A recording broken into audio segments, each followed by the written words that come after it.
Hello बच्चों, आप लोगों के क्या हाल चाल हैं। आई थिंक आप सब लोग बहुत अच्छे होंगे और बहुत मन लगाकर अपनी स्टडीज़ कर रहे होंगे।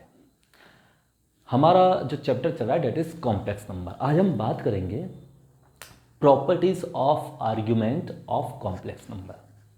अच्छा, हमने पिछले जो लेक्चर्स है उसमें हम ये स्टडी कर चुके हैं कि आर्ग्यूमेंट ऑफ कॉम्प्लेक्स नंबर क्या होता है, आर्ग्यूमेंट का प्रिंसिपल वैल्यू क्या होता है, और प्रिंसिपल वैल्यू को ही हम एम्पलीट्यूड ऑफ जेड बोलते हैं। ये सारा हम डिस्कस कर चुके हैं।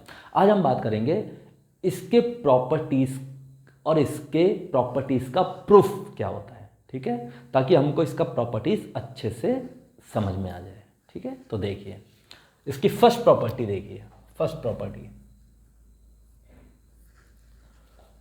Argument of Z1 Z2, that is argument of Z1 plus argument of Z2।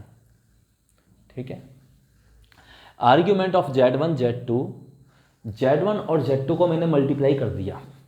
अब उसका मुझे चाहिए आर्ग्यूमेंट, तो that is equal to argument of Z1 plus argument of Z2, ये होगा। ठीक है, इसको प्रूव करें। देखिए इसको प्रूव करते हैं। लेट Z1 इक्वल टू, मैं जो कॉम्प्लेक्स नंबर को एज्यूम कर रहा हूं that is in exponential form. ठीक है, तो देखिए Z1 equal to R1 e की पावर आयोटा थीटा 1। मैंने ये Z1 को एज्यूम कर लिया एक्सपोनेंशियल फॉर्म में। ठीक है, R1 Z1 का मैग्नीट्यूड हुआ, मॉडुलस हुआ, और थीटा 1 Z1 का आर्ग्यूमेंट हुआ। ठीक है, इसी तरह से Z2 हो जाएगा R2 e की पावर आयोटा थीटा 2। ठीक है, अब मैंने देखा Z1 और Z2 को मैंने मल्टीप्लाई किया तो ये हो जाएगा R1 R2, ये हो जाएगा e की पावर आयोटा थीटा 1 और e की पावर आयोटा थीटा 2। तो ये हो जाएगा Z1 Z2 हो जाएगा R1 R2 e की power iota theta 1 plus theta 2। ठीक है, क्योंकि बेस सेम है तो पावर ऐड हो जाती है। अब देखिए, अब यहां साफ साफ दिख रहा है Z1 Z2, साफ साफ दिख रहा है Z1 Z2 का जो मैग्नीट्यूड है, Z1 Z2 का जो मॉडुलस है वो तो हो जाएगा R1 R2, R1 R2। ठीक है, and argument of Z1 Z2, Z1 Z2 का जो आर्ग्यूमेंट है वो क्या है, e की पावर आयोटा, और ये पूरा हो जाएगा आर्ग्यूमेंट, ये पूरा हो जाएगा आर्ग्यूमेंट। तो आर्ग्यूमेंट हो जाएगा थीटा 1 प्लस थीटा 2। अच्छा, थीटा 1 क्या है, थीटा 1 Z1 का आर्ग्यूमेंट, थीटा 1 क्या है, आर्ग्यूमेंट ऑफ Z1, और थीटा 2 क्या है, theta 2 argument of Z2, argument of Z2। ठीक है, तो argument of Z1 Z2 equal to argument of Z1 plus argument of Z2, ये हमारा प्रूव हो गया, ये हमारा प्रूव हो गया, प्रूफ। ठीक है, ये प्रूव हो चुका है। तो आई थिंक आपको बहुत अच्छे से समझ में आया होगा। आप इसको पॉज करें, इसको नोट डाउन करें। अब मैं सेकंड प्रॉपर्टी पे आता हूं। ठीक है, देखिए सेकंड प्रॉपर्टी, सेकंड प्रॉपर्टी देखिए, argument of Z1 upon Z2, that is argument of Z1 minus argument of Z2। ठीक है, चलो प्रूव करें। देखिए let Z1 equal to R1 e की पावर आयोटा थीटा 1, और Z2 है R2 e की पावर आयोटा थीटा 2। ये मैंने Z1 और Z2 जो कॉम्प्लेक्स नंबर है इनको मैंने एज्यूम कर लिया एक्सपोनेंशियल फॉर्म में। ठीक है, अब देखिए Z1 अपॉन Z2 हो जाएगा दिस अपॉन दिस, तो R1 अपॉन R2 e की power iota theta 1 upon e की पावर आयोटा थीटा 2। तो ये हो जाएगा R1 अपॉन R2 e की power iota theta 1 minus theta 2। तो यहाँ से साफ साफ पता लग गया, यहाँ से साफ साफ पता लग रहा है कि magnitude of Z1 upon Z2, इसका जो मैग्नीट्यूड है वो तो हो जाएगा R1 अपॉन R2, और इसका जो आर्ग्यूमेंट है and argument of Z1 upon Z2, तो Z1 अपॉन Z2 का आर्ग्यूमेंट हो जाएगा ये θ1 माइनस θ2। अच्छा θ1 क्या है? θ1 Z1 का argument, that is argument of Z1, और θ2 क्या है? θ2 Z2 का argument of Z2, and it has proved. ठीक है, तो आई थिंक आपको ये प्रूफ भी समझ में आ गया होगा। तो हमारी ये 2 प्रॉपर्टीज़ हो गई। आप इसको पॉज करें, नोट डाउन करें, फिर मैं नेक्स्ट प्रॉपर्टी पे आता हूँ।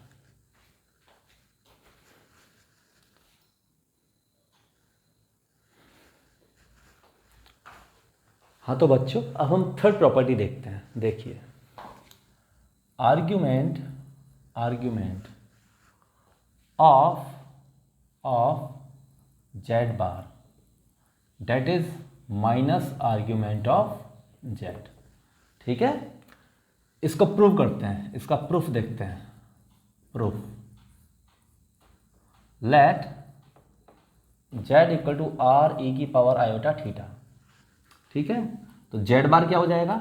Z बार आर ई की पावर माइनस आयोटा थीटा। ठीक है, क्योंकि Z बार में क्या होता है, जो इमेजनरी पार्ट है उसका साइन चेंज हो जाता है। ठीक है, अब देखिए, अब मैं इसकी बात कर रहा हूँ, तो आर्ग्यूमेंट ऑफ Z बार क्या हो जाएगा?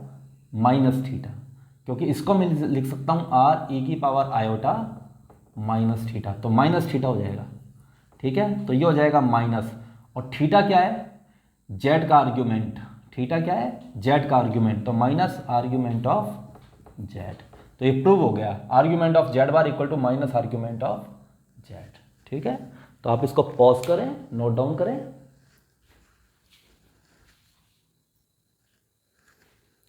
अब हम नेक्स्ट जो प्रॉपर्टी है उसको देखते हैं। देखिए, आर्ग्यूमेंट ऑफ Z की power n, that is equal to n आगे आ जाएगा, n आर्ग्यूमेंट ऑफ Z। अच्छा, यहाँ n क्या होगा? That is integer. यहाँ n क्या होगा? इंटीजर। ठीक है, अब देखिए, तो ये हो जाएगा, इसका प्रूफ देखिए, प्रूफ। ठीक है, let Z equal to R E की पावर आयोटा थीटा। ठीक है, तो Z की पावर n क्या हो जाएगा? आर ई की पावर आयोटा थीटा, इसकी पावर n। तो फिर Z की पावर n क्या हो जाएगा? आर की पावर n ई की पावर आयोटा n थीटा। ठीक है, तो यहाँ से साफ साफ इम्प्लाई हो रहा है कि आर्ग्यूमेंट ऑफ Z की power n, that is n theta, n theta. ठीक है, तो आर्ग्यूमेंट ऑफ Z की power n, that is n। ठीक है, अच्छा थीटा क्या हो जाएगा यहाँ पे? थीटा देखिए, थीटा क्या है? Theta argument of Z, Z का आर्ग्यूमेंट है थीटा, तो that is argument of Z। तो ये प्रूव हो गया। ठीक है, तो ये जो था, these are properties of argument. ठीक है, तो ये सारी प्रॉपर्टीज, हमने 4 प्रॉपर्टीज हैं, ये हमने देख लिया कि प्रॉपर्टीज क्या होती हैं, और इनका प्रूफ भी देख लिया। बहुत इजी से प्रूफ है। ठीक है, अच्छा एक चीज़ ध्यान रखिएगा, मैंने आपको पिछला जो लास्ट लेक्चर था उसमें भी बताया था कि यदि आपसे एम्पलीट्यूड ऑफ Z पूछा है, तो amplitude of Z is the principal value of argument of Z। ठीक है, और प्रिंसिपल वैल्यू क्या होती है?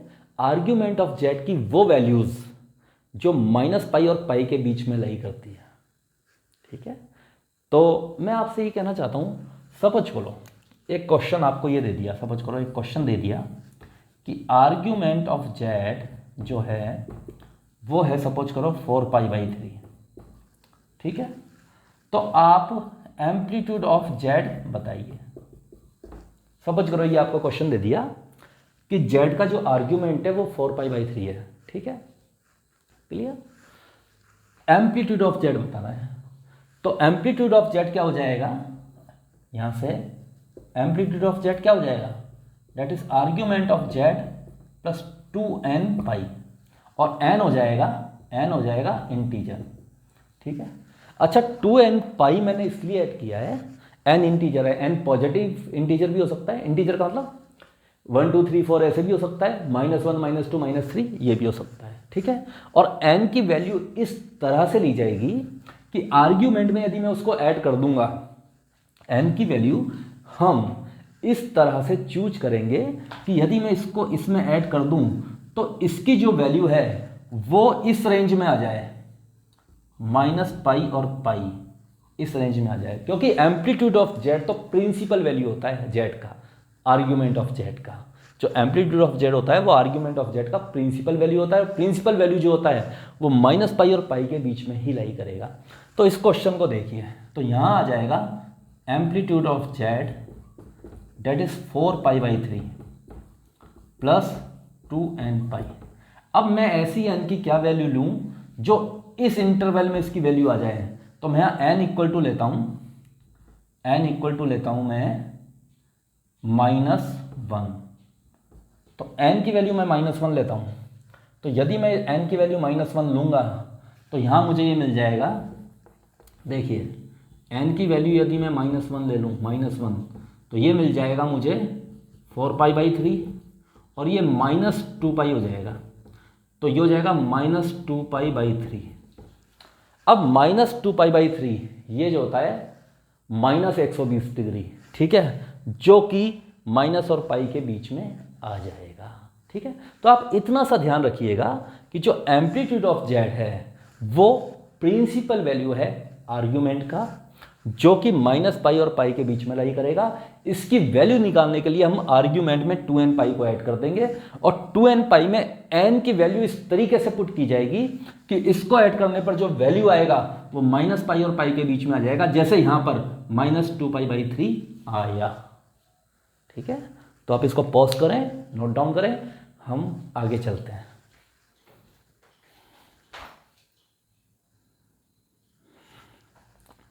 हाँ तो बच्चों ये क्वेश्चन देखिएगा, हमारा क्वेश्चन है एक कॉम्प्लेक्स नंबर है z equal to 1 + iota into √3 - iota upon 1 - iota √3। Is it clear? और हमें फाइंड आउट करना है z का मैग्नीट्यूड और इसका आर्ग्यूमेंट ऑफ z, ठीक है, इसका आर्ग्यूमेंट फाइंड आउट करना है, ठीक है, दो चीज़ फाइंड आउट करनी है। तो चलो फर्स्ट करते हैं अपन, ये z है तो मैग्नीट्यूड ऑफ z कितना हो जाएगा, इस पूरे का मैग्नीट्यूड 1 + आयोटा और √3 - आयोटा अपॉन 1 - आयोटा √3, ठीक है। अच्छा मॉडुलस की प्रॉपर्टी क्या होती है, न्यूमरेटर का मॉडुलस अपॉन डिनोमिनेटर का मॉडुलस। तो ऊपर वाले का मॉडुलस ले लो 1 + आयोटा और √3 - आयोटा अपॉन 1 - आयोटा √3 का मॉडुलस, ठीक है। अच्छा ये मल्टीप्लाई में हो रहा है तो इसका मॉडुलस इंटू इसका मॉडुलस ये कर लेंगे, ये मॉडुलस की प्रॉपर्टी है। तो इसका मॉडुलस 1 + आयोटा इसका मॉडुलस और इसका मॉडुलस √3 - आयोटा इसका अपॉन 1 - आयोटा √3 इसका मॉडुलस। तो ये हो जाएगा, इसका हो जाएगा √1² + 1² इसका हो जाएगा √2 और इसका हो जाएगा √3 का स्क्वायर 3 + 1 4 4 का √2 अपॉन इसका 3 और 1 इसका भी 2, ये और ये कट जाएगा, आंसर आ जाएगा √2। √2 इज द आंसर, ठीक है। तो ये मैग्नीट्यूड ऑफ जेड अपन ने निकाल लिया। अब अपन आर्ग्यूमेंट ऑफ जेड निकालते हैं, ठीक है।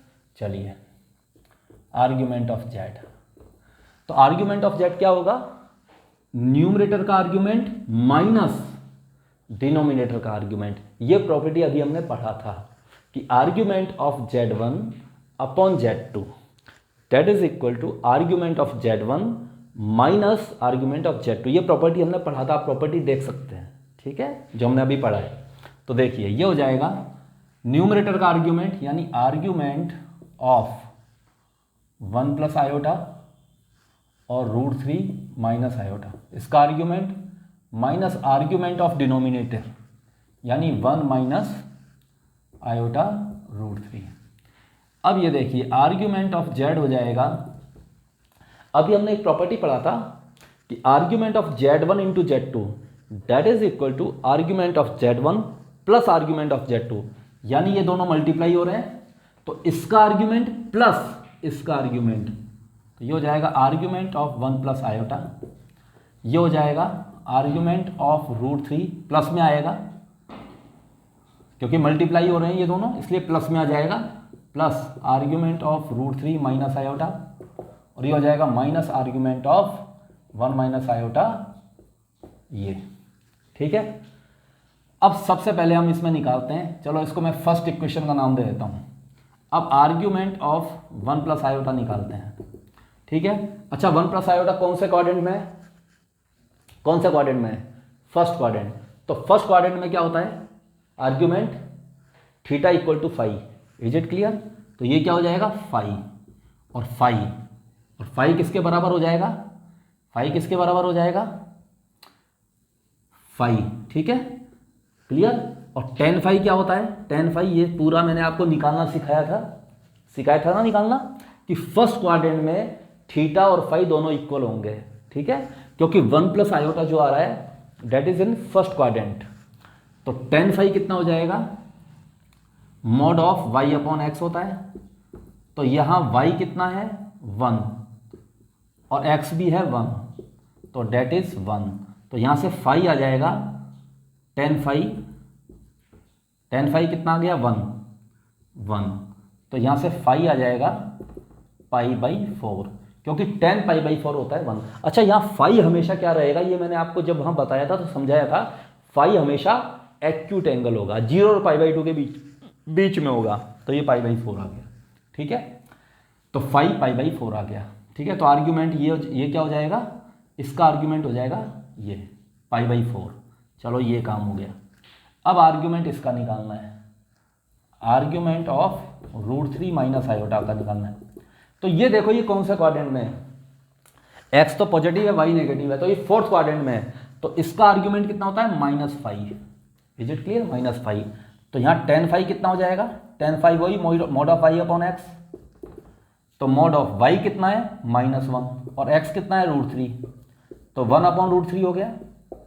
तो यहाँ से फाई कितना हो जाएगा 30 डिग्री, यानी π/6 आ गया ये फाई, इज इट क्लियर। तो आर्ग्यूमेंट, तो यहाँ आर्ग्यूमेंट हो जाएगा आर्ग्यूमेंट ऑफ क्या कहते हैं, सॉरी इसकी वैल्यू यहाँ देखिए, ये π/4 आ गया tan phi, is it clear, 1 तो फाई हो गया π/4, तो फाई की वैल्यू यहाँ कितनी आ जाएगी π/4। अच्छा यहाँ फाई की वैल्यू आ गई π/6, तो ये हो जाएगा -π/6, इज इट क्लियर। चलो अब अपना लास्ट और है, लास्ट कौन सा है, ये वाला निकालना है, आर्ग्यूमेंट ऑफ 1 माइनस आयोटा √3, ये निकालना है, ठीक है। तो ये कौन से क्वाड्रेंट में है, देखिए ये कौन से क्वाड्रेंट में है, तो ये है y तो हो गया नेगेटिव और x हो गया पॉजिटिव, तो ये भी गया फोर्थ क्वाड्रेंट, तो -5, तो tan फाई कितना हो जाएगा, tan phi mod of -√3 upon 1 that is √3, तो यहाँ से फाई कितना हो जाएगा, फाई कितना आ जाएगा 60 डिग्री यानी π/3, तो यहाँ से आ जाएगा -π/3, इज इट क्लियर। अब ये सारी वैल्यूज को हम यहाँ रख देते हैं, आर्ग्यूमेंट ऑफ 1 प्लस आयोटा π/4, ये आ गया π/4, प्लस आर्ग्यूमेंट ऑफ दिस, ये कितना आ गया, ये कितना आ गया -π/6, और ये कितना आ गया, ये कितना आ गया माइनस, और ये आ गया -π/3, तो माइनस माइनस प्लस हो जाएगा प्लस π/3, तो ये हो जाएगा π/4, ये हो जाएगा 30 डिग्री और ये 60, तो 60 में से ये 30 गया तो 30 degree plus π/3, is it clear. तो ये कितना हो जाएगा 4 × 12 3 4 7π/12 दैट इज द आंसर, ठीक है। तो इस तरीके से हम आर्ग्यूमेंट की वैल्यू निकाल लेंगे। तो आप इसको पॉज करें, नोट डाउन करें, हम नेक्स्ट क्वेश्चन लेते हैं।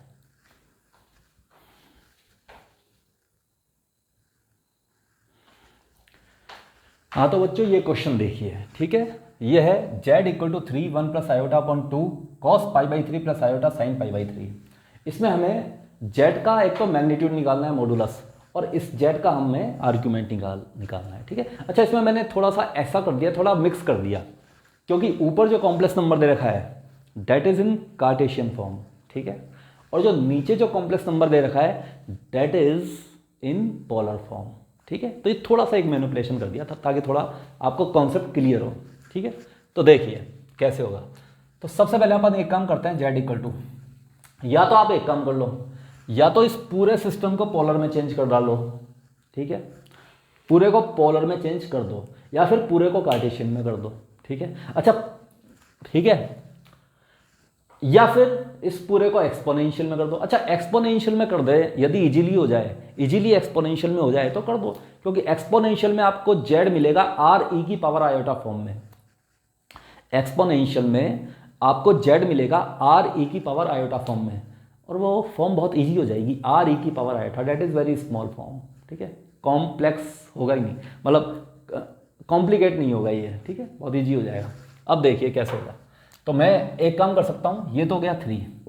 अच्छा, इसको मैं पोलर फॉर्म में चेंज कर रहा हूँ, यानी 1 प्लस आयोटा, देखिए 1 प्लस आयोटा को मैं, इसका मैग्नीट्यूड तो हो जाएगा √2 और कॉस, ठीक है, इसका जो आर्ग्यूमेंट है वो हो जाएगा π/4। आप डायरेक्ट निकाल सकते हो, क्योंकि फर्स्ट क्वाड्रेंट में है 1 प्लस आयोटा, तो फर्स्ट क्वाड्रेंट में है तो सीधा आर्ग्यूमेंट क्या होगा, फाई हो जाएगा, यहाँ थीटा और फाई इक्वल हो जाएंगे, ठीक है। तो आर्ग्यूमेंट इसका कितना हो जाएगा, π/4 प्लस आयोटा साइन π/4, ठीक है। इसको मैं ऐसे पोलर फॉर्म में लिख सकता हूँ, क्योंकि पोलर फॉर्म क्या होती है, यही तो होती है polar form, r cos theta plus iota sine theta, है ना, जेड इक्वल टू दिस, ये क्या होती है, पोलर फॉर्म, ठीक है। तो यहाँ आर क्या हो जाएगा, √2, क्योंकि आर क्या होता है, मॉडुलस, ठीक है, मॉडुलस निकालना आपको आता ही है, ठीक है। थीटा क्या हो जाएगा, π/4, तो 1 plus iota that is equal to √2 cos π/4 plus iota sine π/4 हो गया। अब देखिए, तो इसको मैं क्या करूँगा, 3, तो इसकी जगह मैं ये लिख देता हूँ √2 कॉस π/4 प्लस आयोटा साइन π/4, ठीक है, अपॉन ये हो जाएगा 2 कॉस π/3 प्लस आयोटा साइन π/3। अब देखिए ध्यान से, जेड इक्वल टू, ये √2 से ये कट जाएगा, √2 आ जाएगा, तो 3/√2 तो ये आ गया, ठीक है। अच्छा, इसको मैं लिख सकता हूँ ई की पावर आयोटा π/4, और इसको लिख सकता हूँ ई की पावर आयोटा π/3। कैसे, ये तो हम देख ही चुके हैं, cos theta plus iota sine theta, cos theta plus iota sine theta, इसको हम लिख सकते हैं ई की पावर आयोटा थीटा, ठीक है, इसको तो हम ऐसे लिख ही सकते हैं, ठीक है। और इस बात पे हम डिस्कशन कर चुके हैं ऑलरेडी कि cos theta plus iota sine theta को हम ई की पावर आयोटा थीटा लिखते हैं, ठीक है। अब देखिए ये क्या हो जाएगा, 3/√2 तो हो ही जाएगा, और ये जो चीज़ है ये ऊपर चली जाएगी, तो ये हो जाएगा आयोटा π/4 माइनस π/3, तो ये हो जाएगा जेड इक्वल टू 3/√2 ई की पावर आयोटा, और ये π/4 माइनस π/3, ये कितना हो जाएगा, 3 माइनस π/12, ठीक है। तो जेड की वैल्यू ये आ गई, जेड को हमने सॉल्व किया तो ये आ गया। मैंने कहा है या तो आप पूरा जो जेड है कंप्लीट ऊपर और नीचे, इसको कार्टेशियन में चेंज कर लो, ठीक है, या फिर इसको पूरे को ही पोलर में चेंज कर लो। करना तो ऐसा तो हो नहीं सकता कि आप ऊपर तो कार्टेशियन फॉर्म रहने दें और नीचे आ जाए पोलर फॉर्म, नहीं, इट इज़ नॉट वे, फिर होगा ही नहीं सॉल्व, ठीक है। या तो पूरा कार्टेशियन हो, या पूरा ही पोलर फॉर्म हो, या पूरा ही एक्सपोनेंशियल फॉर्म हो। अच्छा, एक्सपोनेंशियल फॉर्म मैंने इसलिए किया है कि ये बहुत छोटा फॉर्म होता है, बहुत इजी फॉर्म होता है, ठीक है, इसमें कोई कॉम्प्लिकेटेड कुछ नहीं होता, तो इसमें आराम से पता लग जाता है इस फॉर्म को देखते ही कि जो पहले जो नंबर होता है डेट इज आर, तो 3/2 तो क्या हो जाएगा मैग्नीट्यूड ऑफ जेड, जो 3/2 है ये तो हो जाएगा मैग्नीट्यूड ऑफ जेड, और आयोटा के साथ में यहाँ जो भी आता है that is argument of z, ठीक है, तो यहाँ साफ साफ पता लग जाएगा यदि z इक्वल टू 3/√2 e की पावर आयोटा माइनस π/12 है। ठीक है, तो यहाँ से साफ साफ ये इस चीज़ को इम्प्लाई कर रहा है। ये फॉर्म कौन सी हो गई? ये फॉर्म हो गई z equal to r e की पावर आयोटा थीटा, ये वाली फॉर्म। और इस फॉर्म को हम कहते हैं एक्सपोनेंशियल फॉर्म। ठीक है, तो यहाँ r क्या हो जाएगा? r का मतलब मैग्नीट्यूड ऑफ z, तो मैग्नीट्यूड ऑफ z तो हो जाएगा 3/√2 और आर्ग्यूमेंट ऑफ z हो जाएगा माइनस π/12। ठीक है, तो ये क्वेश्चन हमारा सॉल्व हो गया। ठीक है, तो आई थिंक इसमें कोई डाउट नहीं होना चाहिए, बहुत इजी क्वेश्चन है। आप इसको पॉज करें, नोट डाउन करें। हम एक बहुत प्यारा क्वेश्चन और लेते हैं।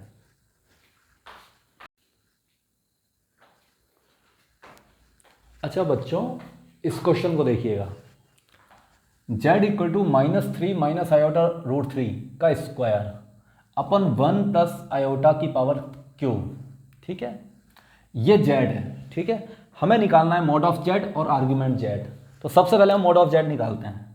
तो मोड ऑफ z निकल जाएगा मोड ऑफ -3 माइनस आयोटा √3 का स्क्वायर अपॉन 1 प्लस आयोटा की पावर क्यूब।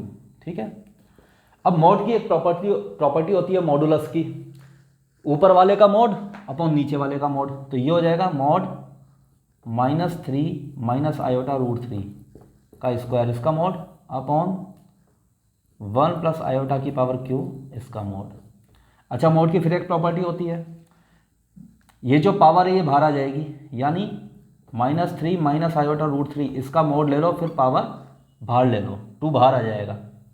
ऐसे यहाँ मैं 3 को बाहर ले सकता हूँ, 1 प्लस आयोटा का मोड लिया और क्यू बाहर आ गया। तो ये कितना हो जाएगा? इसका मोड कितना हो जाएगा? 3 तिया 9 रूट ऑफ, तो 3 तिया 9 और 3 12 रूट 12, 3 तिया 9 और 3 12 रूट 12 का स्क्वायर, और ये हो जाएगा √2 की पावर क्यूब।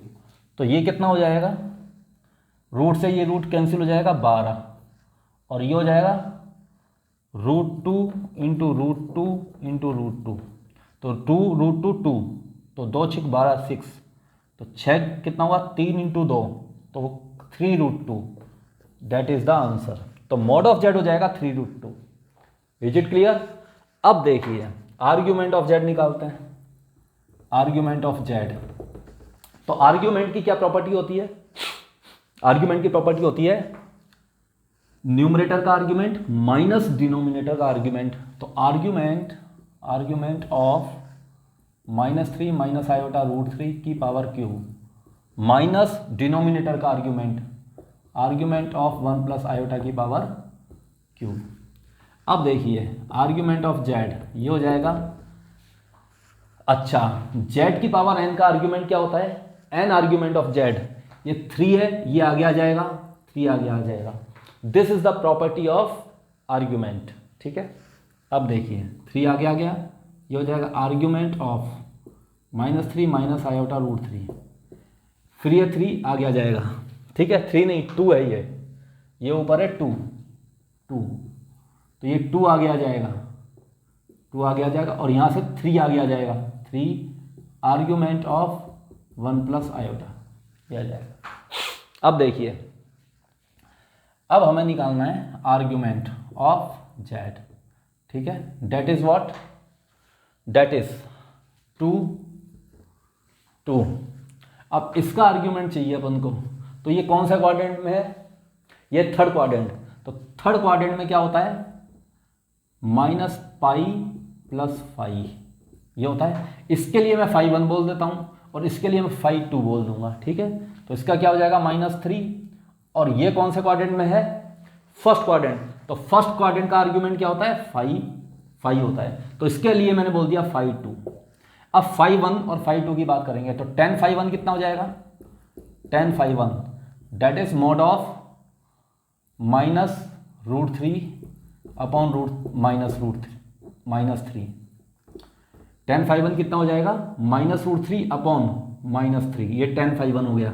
तो यहाँ से ही हो जाएगा कैंसिल 1/√3, तो फाई 1 आ जाएगा, फाई 1 मिलेगा मुझे 60 डिग्री, सॉरी 30 डिग्री, क्योंकि tan 30 की वैल्यू होती है 1/√3, तो 30 हो जाएगा π/6, ये π/6 हो गया, फाई 1 हो गया π/6। अब फाई 2 निकालना है, तो tan फाई 2 कितना हो जाएगा, tan phi 2 mod of y हो गया 1 और x भी हो गया 1, तो डेट इज 1, तो फाई 2 आ जाएगा, फाई 2 π/4, क्योंकि tan π/4 होता है 1, ठीक है। और फाई 1 फाई 2 जो फाई होते हैं वो होते हैं एक्यूट एंगल, ठीक है, क्योंकि यहाँ ये चीज़ इंपॉर्टेंट है, क्वाड्रेंट देखना बहुत जरूरी है। ये फर्स्ट क्वाड्रेंट में है इसलिए सिर्फ फाई आएगा, ये थर्ड क्वाड्रेंट में है इसलिए -π + फाई आएगा, ठीक है। अब देखिए फाई 1 और फाई 2 आ गया, इन दोनों को मैं यहाँ रख दूंगा, तो आर्ग्यूमेंट ऑफ z मुझे मिल जाएगा -2 -π प्लस फाई 1 कितना आ गया π/6 और फाई 2 कितना आ गया -3 और फाई 2 कितना आ गया π/4, तो ये हो जाएगा -6 + 1 दैट इज -5, तो -10, तो -10/6π + 3π/4, तो ये हो जाएगा -5, ठीक है, 2 पंजे 2, 2 तिया 6, तो -5π/3 + 3π/4, ठीक है।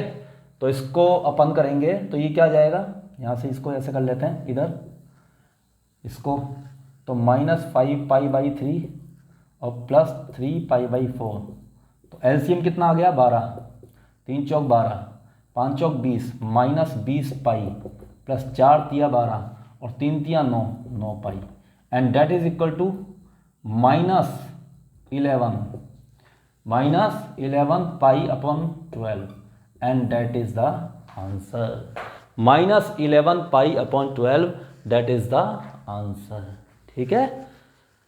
बिल्कुल सही समझ में आया, कुछ नहीं किया, प्रॉपर्टी लगाई है, आर्ग्यूमेंट निकाला, इसका आर्ग्यूमेंट माइनस इसका आर्ग्यूमेंट, ये कर दिया, फिर आर्ग्यूमेंट की प्रॉपर्टी है ये पावर आगे आ जाएगी, ये आगे आ जाएगी, फिर इसका आर्ग्यूमेंट निकाल लिया, ये देख लिया थर्ड क्वाड्रेंट में है, ये है फर्स्ट में, थर्ड में आएगा -π + 5 वाला फॉर्मूला लगता है, ये हम पहले ही डिस्कस कर चुके हैं। और फर्स्ट क्वाड्रेंट में थीटा फाई के बराबर होता है, ठीक है। फाई 1 और फाई 2 की वैल्यू निकाल ली, उसको हमने यहाँ पुट कर दिया और यहाँ पुट किया तो साफ साफ आ गया -11π/12, दैट इज द आर्ग्यूमेंट। अच्छा, ये वाला वैल्यू जो है ये प्रिंसिपल वैल्यू हो जाएगा, क्योंकि ये -π और पाई के बीच में लाई कर रहा है, ठीक है।